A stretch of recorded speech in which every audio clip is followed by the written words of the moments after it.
ಹೆಸರಿನ್ನು ಕುಮಾರಸ್ವಾಮಿ ಅವರ ಬಗ್ಗೆ ಮಾತನಾಡೋದಾದರೆ ಈಗಾಗಲೇ ಪಂಚರತ್ನ ಯಾತ್ರೆ ಮೂಲಕ ಇಡೀ ರಾಜ್ಯಾದ್ಯಂತ ಸುತ್ತುವರೆದು ಶತಾಯಗತಾಯ ಸಿಎಂ ಆಗಲೇಬೇಕು ಅಂತ ಅವರು ಕೂಡ ಪಣ ತೊಟ್ಟಿದ್ದಾರೆ. ಈ ಬಾರಿ ಎಲೆಕ್ಷನ್ ಅಲ್ಲಿ ಅವರ ಭವಿಷ್ಯ ಯಾವ ರೀತಿಯಾಗಿರ್ಬೋದು, ಏನಾಗ್ಬೋದು ಅವರ ಗ್ರಹಗತಿಗಳಿಂದ ಅಂತ. ಕುಮಾರಸ್ವಾಮಿ ಅವರ ಬರೀ ಕುಮಾರಸ್ವಾಮಿ ಅವರಿಗೆ ಅಂತಲ್ಲ, ಅವರ ತಂದೆಯವರ ಸಂದರ್ಭದಲ್ಲೂ ತಂದೆಯವರು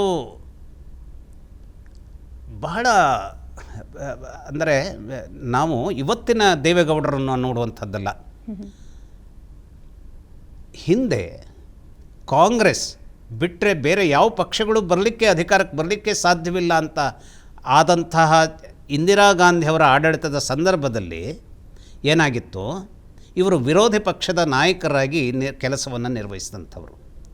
ಆ ಟೈಮ್ನಲ್ಲಿ ತಾನು ಎಷ್ಟು ಜಿಗುಟಾದ ಧೋರಣೆಯನ್ನು ಹೊಂದಿದಂಥ, ತಾರ್ಕಿಕವಾದ ಮನೋಭಾವವನ್ನು ಹೊಂದಿದಂಥ, ಅಥವಾ ಒಂದು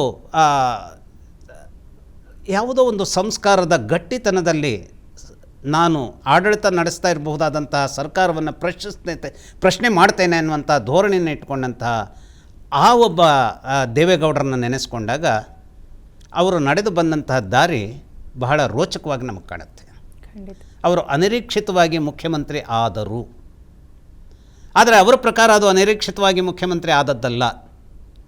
ಯಾಕೆಂದರೆ ಪಕ್ಷ ಅವರೇ ಮುಖ್ಯಮಂತ್ರಿ ಅನ್ನುವಂಥದ್ದನ್ನು ಗುರುತಿಸಿತ್ತು ಅನ್ನುವಂಥದ್ದು ಕೂಡ ನಾವು ಅದನ್ನು ನೆನಪಿಸ್ಕೊಳ್ಬೇಕು. ಆದರೆ ಆ ಕಾಲಘಟ್ಟದಲ್ಲಿ ಹೆಗಡೆಗೆ ಅವರಿಗೆ ಏನಾಗುತ್ತೆ, ಒಂದು ಸಣ್ಣ ಸಂಘರ್ಷ ಬರುತ್ತೆ. ಇರಲಿ, ಅದೆಲ್ಲ ಈಗ ಇಲ್ಲಿ ಅದರ ವಿಮರ್ಶೆ ಬೇಡ. ಮುಂದೆ ಅವರು ಪ್ರಧಾನಿಗಳು ಆಗ್ತಾರೆ. ಅನಿರೀಕ್ಷಿತವಾದ ಒಂದು ಘಟ್ಟದಲ್ಲಿ ಅವರು ಪ್ರಧಾನಿಗಳಾಗ್ತಾರೆ. ಇಲ್ಲೆಲ್ಲ ಇರುವಂಥದ್ದು ಏನು ಅಂತಂದರೆ, ಪೂರ್ಣ ಪ್ರಮಾಣದ ಒಂದು ಅಧಿಕಾರವನ್ನು ನಿರ್ವಹಿಸಲಿಕ್ಕೆ ಸಾಧ್ಯವಾಗದೆ ಹೋದಂಥ ಅಡೆತಡೆಗಳು ಅವರಿಗೆ ಬರ್ತಾ ಇರ್ತವೆ. ಹಾಗಾದರೆ ಈ ಅಡೆತಡೆಗಳನ್ನು ತರುವಂಥವರು ಯಾರು ದೇವೇಗೌಡರ ಸಂದರ್ಭದಲ್ಲಿ ಅಂತಂದರೆ ಕೇತು. ಈಗ ನಾನು ಬೊಮ್ಮಾಯಿಯವರ ಬಗ್ಗೆ ಹೇಳಿದೆ. ಬೊಮ್ಮಾಯಿಯವರ ಸಂದರ್ಭದಲ್ಲೂ ಕೇತು ಸ್ವಲ್ಪ ಘಾತಕನಾಗಿದ್ದಾನೆ. ದೇವೇಗೌಡರ ವಿಚಾರದಲ್ಲಿ ಪರಮಘಾತಕನಾಗಿದ್ದಾನೆ.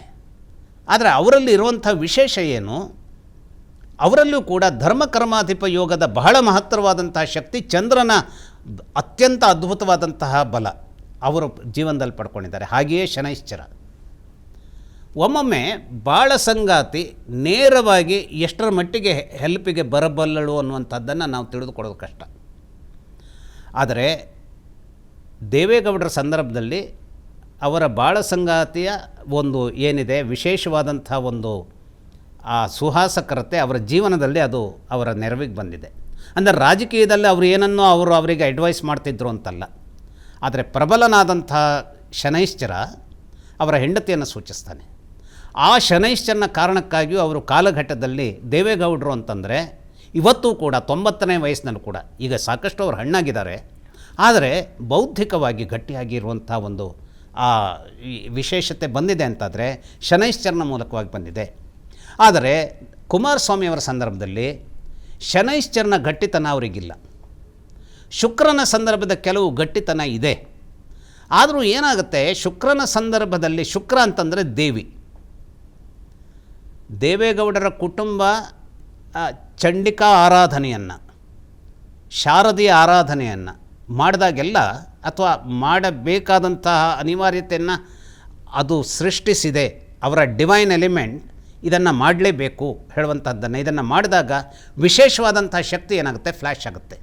ಅಂಥ ಸಂದರ್ಭದಲ್ಲಿ ಇತ್ತೀಚೆಗೆ ಅವರು ಚಂಡಿಕಾ ಹೋಮವನ್ನು ಕುಮಾರಸ್ವಾಮಿ ಅವರು ಮಾಡಿಸಿದರು. ಖಂಡಿತವಾಗಿ ಅದು ಅವರಿಗೆ ನೆರವಿಗೆ ಬರುವಂಥ ಒಂದು ಸಂದರ್ಭವನ್ನು ನಿರ್ಮಿಸೋದಿಲ್ಲ ಅಂತಲ್ಲ.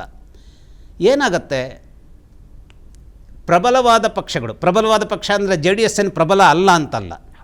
ಆದರೆ ಕಾಂಗ್ರೆಸ್ಸನ್ನು ಮತ್ತು BJPಯನ್ನು ಗಮನಿಸ್ಕೊಂಡಾಗ ಅದು ರಾಷ್ಟ್ರೀಯ ಪಕ್ಷ ಅಲ್ಲ. ರಾಷ್ಟ್ರೀಯ ಪಕ್ಷ ಆಗಿರದೇ ಹೋಗಿದ್ದರಿಂದಾಗಿ ನಾನು ಹೊರತು ಪ್ರಬಲ ಅಲ್ಲ ಅಂದರೆ ಕರ್ನಾಟಕದಲ್ಲಿ ಪ್ರಬಲ ಪಕ್ಷವೇ ಅದು. ಯಾಕೆ ಅಂತಂದರೆ ಸ್ವಲ್ಪ ಆಚೆ ಈಚೆ ಆಯಿತು ಅನ್ನುವ ಸಂದರ್ಭ ಇದ್ದಾಗ JDS ಇರದೇ ಇಲ್ಲಿ ರಾಜಕಾರಣವನ್ನು ಮುಂದುವರಿಸಲಿಕ್ಕೆ ಸಾಧ್ಯವಾಗೋದಿಲ್ಲ. ಆದರೆ ಯಾವುದೋ ಒಂದು ದೈವಿ ಶಕ್ತಿಯೇ ಕುಮಾರಸ್ವಾಮಿಯವರ ಸಂದರ್ಭದಲ್ಲಿ ಕೆಲವು ಹಿನ್ನಡೆಗಳನ್ನು ಕೊಡುವಂಥದ್ದಕ್ಕೆ ಅದು ಕಾರಣ ಮಾಡ್ತಾ ಇದೆ. ಆದರೆ ಅದನ್ನು ಅವರು ಮತ್ತೆ ಸರೆಂಡರ್ ಆದಾಗ ಅನೇಕ ರೀತಿಯ ಶಕ್ತಿಯನ್ನು ಅದು ಒದಗಿಸುವಂಥ ವಿಚಾರವನ್ನು ನಾನು ಗಮನಿಸಿದ್ದೇನೆ. ಹಾಗೂ ಅವರ ಜಾತಕದಲ್ಲಿ ಪರಿಪೂರ್ಣವಾಗಿ ಗಟ್ಟಿತನವನ್ನು ಕೊಡಬಹುದಾದಂಥ ಒಂದು ಶಕ್ತಿಯನ್ನು ಇಟ್ಟುಕೊಂಡಿದ್ದಾನೆ ಅಂತಂದರೆ ಅದು ಅವರ ಜಾತಕದಲ್ಲಿನ ಗುರು ಮತ್ತು ಬುಧ. ಅವರ ಬೌದ್ಧಿಕ ಶಕ್ತಿ ಬಹಳ ಅದ್ಭುತವಾಗಿದೆ. ರಾಜಕಾರಣದಲ್ಲಿ ಯಾವುದನ್ನು ನಾವು ಟಚ್ ಮಾಡೋದ್ರಿಂದ ಇನ್ನೊಂದು ಯಾವುದು ಓಪನ್ ಆಗುತ್ತೆ ಅನ್ನುವಂಥದ್ದನ್ನು ಬಹಳ ಸೂಕ್ಷ್ಮವಾಗಿ ಎಚ್ಚರದಿಂದ ಗಮನಿಸಬೇಕಾಗತ್ತೆ. ನೋಡಿ, ಮೊನ್ನೆ ಮೋದಿ ಬಂದಾಗ ಅವರು ಹೇಳ್ತಾರೆ, ಮೋದಿ ಬಂದಿದ್ದು ಅವರು 4 ತಾಸು ಒಂದು ಇದನ್ನು ಏನು ಸಫಾರಿ ಮಾಡ್ಕೊಂಡು ಹೋಗೋಣ ಅನ್ನೋದು. ಅಂದರೆ ಆ ಮಾತು ಬಹಳ ಸರಳವಾಗಿ ಹೇಳಿದಂಥದ್ದಿದ್ದರೂ ಕೂಡ ಕಿವಿಗೆ ಬಹಳ ಅದು ಕರ್ಕಶವಾಗಿಯೂ ಕೇಳುತ್ತೆ ವಿರೋಧಿಗಳಿಗೆ. ಆದರೆ ಅವರು ಆ ಮಾತನ್ನು ಎಲ್ಲಿ ಯಾವುದನ್ನು ಸೂಕ್ಷ್ಮವಾಗಿ ಹೇಳಬೇಕೋ ಅದನ್ನು ಹೇಳ್ತಾರೆ. ಹೇಳುವಂಥದ್ರ ಮೂಲಕವಾಗಿ ವಿರೋಧಿಗಳನ್ನು ಏನು ಮಾಡ್ತಾರೆ, ಬಗ್ಗಬಡಿತಾರೆ. ಆದರೆ ಪೂರ್ಣ ಮಟ್ಟದಲ್ಲಿ ತನ್ನ ಪಕ್ಷವನ್ನು ಮುನ್ನಡೆಸಿಕೊಂಡು ಹೋಗಬಹುದಾದಂತಹ ನಿಟ್ಟಿನಲ್ಲಿ ಶುಕ್ರನ ತೊಂದರೆ ಅವರಿಗೆ ಎದುರಾಗ್ತಾ ಇದೆ. ಬಹುಶಃ ದೇವೇಗೌಡರಿಗೂ ಅದೇ ತೊಂದರೆ ಎದುರಾಗಿತ್ತು, ಪ್ಲಸ್ ಕೇತುವಿನ ತೊಂದರೆ ಇತ್ತು. ಕುಮಾರಸ್ವಾಮಿಯವರ ಸಂದರ್ಭದಲ್ಲೂ ಕೇತುವಿನ ಸಂದರ್ಭ ತೊಂದರೆದಾಯಕವಾಗಿಯೇ ಇದೆ. ಹಾಗಾಗಿ ಅವರು ಮುಖ್ಯಮಂತ್ರಿ ಆಗ್ತಾರೆ ಎನ್ನುವಂಥದ್ದು ಶಕ್ತಿ ಎಲ್ಲಿಂದ ಕೂಡಿ ಬರಬೇಕು ಅಂತಂದರೆ ಗುರುವಿನ ಕಾರಣದಿಂದಾಗಿ ಅವರಿಗೆ ಕೂಡಿ ಬರಬೇಕು. ಈಗ ನಾಳೆ ಏಪ್ರಿಲ್ 22ರ ಗುರು ಏನಿದ್ದಾನೆ ಅವನು ತನ್ನದಾದಂತಹ ಸ್ವಂತ ಮನೆಯಿಂದ ಮೇಷರಾಶಿಗೆ ಬರ್ತಾ ಇದ್ದಾನೆ. ಅವನು ಮೇಷರಾಶಿ ಅವನ ಮಿತ್ರನ ಮನೆಯೇ ಹೌದು. ಆ ಮೇಷರಾಶಿಗೆ ಬರದೆಯೇ ಮೀನರಾಶಿಯಲ್ಲಿಯೇ ಗುರು ಇದ್ದ ಪಕ್ಷ ಇತ್ತು ಅಂತ ಆಗಿದ್ದರೆ ಬಹಳಷ್ಟರ ಮಟ್ಟಿಗೆ ಕುಮಾರಸ್ವಾಮಿಯವರಿಗೆ ಈ ಬಾರಿ ಮುಖ್ಯಮಂತ್ರಿ ಆಗುವಂಥ ಯೋಗ ಗಟ್ಟಿಯಾಗಿ ಇದೆ ಅನ್ನುವಂಥದ್ದನ್ನು ಯೋಚನೆ ಮಾಡಬಹುದಿತ್ತು. ಆದರೆ ಈಗ ಏನಾಗಿದೆ, ನಾಳೆ ಬರುವ 22ನೇ ತಾರೀಕು, ಇದೇ ತಿಂಗಳ 22ನೇ ತಾರೀಕು ತನ್ನ ದಾರಿಯನ್ನು ಅವನು ಬದಲಿಸ್ತಾ ಇದ್ದಾನೆ ಗುರು. ಅಂದರೆ ಮೇಷಕ್ಕೆ ಬರ್ತಾ ಇದ್ದಾನೆ. ಆದರೆ ಗುರುವಿನ ಸಂದರ್ಭ ಹೇಗೆ ಅಂತಂದರೆ ಒಂದು ರಾಶಿಗೆ ಬಂದು 6 ತಿಂಗಳಾದ ನಂತರದಲ್ಲಿ ತಾನು ಮಾಡಬೇಕಾದ ಕೆಲಸ ಯಾವುದೋ ಅದನ್ನು ಮಾಡೋದಕ್ಕೆ ಅವನು ಸಾಮರ್ಥ್ಯವನ್ನು ಪಡೆದುಕೊಳ್ತಾನೆ. ಅಲ್ಲಿಯವರೆಗೂ ಪೂರ್ತಿಯಾದಂಥ ಸಾಮರ್ಥ್ಯ ಇನ್ನೂ ಗುರುವಿಗೆ ಬಂದಿರೋದಿಲ್ಲ. ಹಾಗಾಗಿ ಇನ್ನೂ ಅವನು ಏನಾಗ್ತಾನೆ, ಏಪ್ರಿಲ್ನಲ್ಲಿ ಬಂದರೂ ಕೂಡ ಅಕ್ಟೋಬರ್ವರೆಗಿನ ಕಾಲ ಸಂದರ್ಭ ಗುರುವಿಗೆ ಇನ್ನೂ ಮೀನರಾಶಿಯಲ್ಲೇ ಇರಬಹುದಾದಂತಹ ಸಂದರ್ಭದ ಶಕ್ತಿ ಏನೋ ಆ ದಾರ್ಢ್ಯತೆಯನ್ನು ಇಟ್ಟುಕೊಂಡಂತಹ ಅಂತರದಲ್ಲಿ ಇಟ್ಟುಕೊಳ್ಳುವಂತಹ ಸಂದರ್ಭ ಇದ್ದಿರೋದರಿಂದ 100ಕ್ಕೆ 100 ಗುರುವಿನ ಶಕ್ತಿ ಸಿಗಬೇಕಾದದ್ದು ಅಟ್ಲೀಸ್ಟ್ 100ಕ್ಕೆ 60 ಅಥವಾ 65% ಅವರಿಗೆ ಶಕ್ತಿ ಸಿಗೋದಕ್ಕೆ ಸಾಧ್ಯತೆ ಇದೆ. ಆದರೆ ಅವರು ಹೇಳಿದಂತೆ 123 ಸೀಟ್ಗಳನ್ನು ಗೆಲ್ತೇನೆ ಅನ್ನುವಂತಹ ಇರಲಿ, ಒಬ್ಬ ಪಕ್ಷದ ಒಂದು ನಾಯಕತ್ವವನ್ನು ವಹಿಸಿದಂಥ ಅವರು ಆ ಆಶಾದಾಯಕವಾದಂಥ ಹೇಳಿಕೆಗಳನ್ನು ಕೊಡಲೇಬೇಕು. ಆದರೆ 65% ಇನ್ನೂ ಗುರುವಿನ ಕೃಪೆಯಿಂದಾಗಿ ರಾಜ್ಯದ ಮುಖ್ಯಮಂತ್ರಿ ಆಗೋದಕ್ಕೆ ಸಾಧ್ಯತೆಗಳನ್ನು ಅವರು ಖಂಡಿತ ಪಡೆದಿದ್ದಾರೆ. ಆದರೆ ಇನ್ನುಳಿದ 35% ಏನಿದೆ ಅವರ ವಿರುದ್ಧವಾಗಿ ಸುಂಟರ ಗಾಡಿ,